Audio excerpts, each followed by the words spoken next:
You don't go past Leone, you start with Leone. That's what Tarantino said, and he wasn't wrong.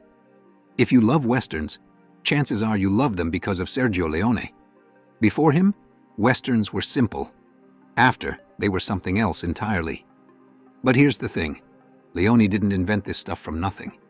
There were films he admired, movies that shaped everything he did, and when he talked about Westerns, there were 5 he called masterpieces. Leone's absolute favorite Western was a samurai movie. Yojimbo was Akira Kurosawa's biggest hit in Japan, and it was basically a Western in disguise.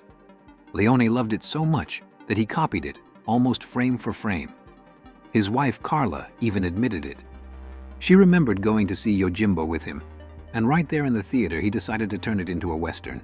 Sergio Corbucci also talked about it, said he watched Leone slaving over an editing machine, copying Yojimbo, changing only the setting and a few lines of dialogue.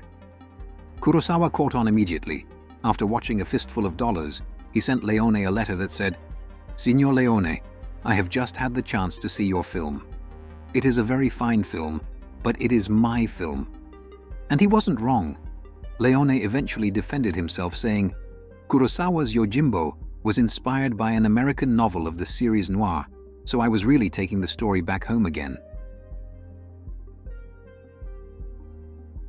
Leone's second pick was John Ford's The Man Who Shot Liberty Valance, a black and white Western that came out in 1962 when just about everyone else had already switched to color. Ford insisted on shooting it that way. He once said, "In black and white, you've got to be very careful. You've got to know your job, lay your shadows in properly, get your perspective right. But in color, there it is." To him, black and white was real photography. The film follows James Stewart as a senator returning to a small western town for the funeral of an old friend, played by John Wayne. Over the course of the movie, he reveals the real story behind the infamous outlaw Liberty Valance, and it turns out the legend people believed wasn't what actually happened. Leone said this was his favorite Ford film because, in his words, it was the only film where he learned about something called pessimism.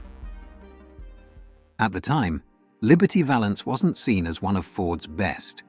It got dumped onto the bottom half of double features and barely made an impact. But over the years, people started recognizing just how sharp and subversive it really was.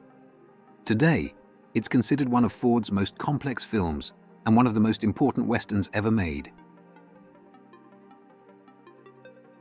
High Noon is one of those Westerns that just never lost its power. Gary Cooper plays Marshal Will Kane, a guy facing down a gang of killers alone, because when it comes down to it, nobody in town has the guts to stand with him. This film was a huge deal. It wasn't just a favorite of Sergio Leone, it was a favorite of US presidents. Dwight Eisenhower loved it. Bill Clinton once said, "It's no accident that politicians see themselves as Gary Cooper in High Noon." Anytime you're alone and feel like no one's backing you up, Will Kane becomes the perfect metaphor. John Wayne, though, hated this movie, called it the most un-American thing I've ever seen in my whole life. But he was pretty much alone in that opinion. The film got 7 Oscar nominations and won 4, including Best Actor for Gary Cooper. And it was a massive comeback for him. Right before this, his career was actually on the decline, but he took a pay cut to get this movie made, betting on a share of the profits instead of his usual salary. That gamble paid off big time. This one's interesting because on the surface, Shane plays like a pretty straightforward Western. A former gunslinger tries to leave his violent past behind, but trouble forces him back into action.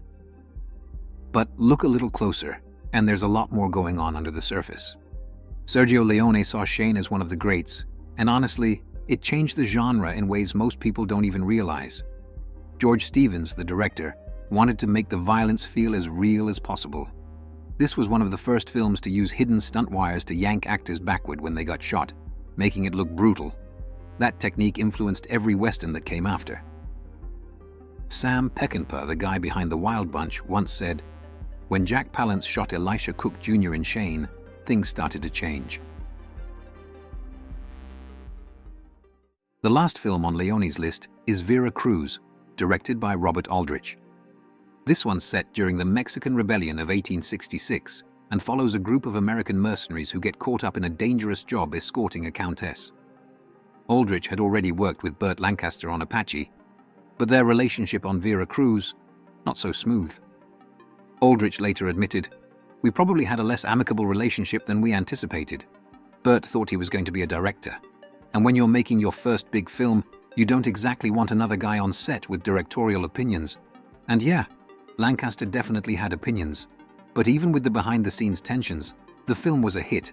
It's stylish, violent, and had a huge impact on the spaghetti westerns that came later."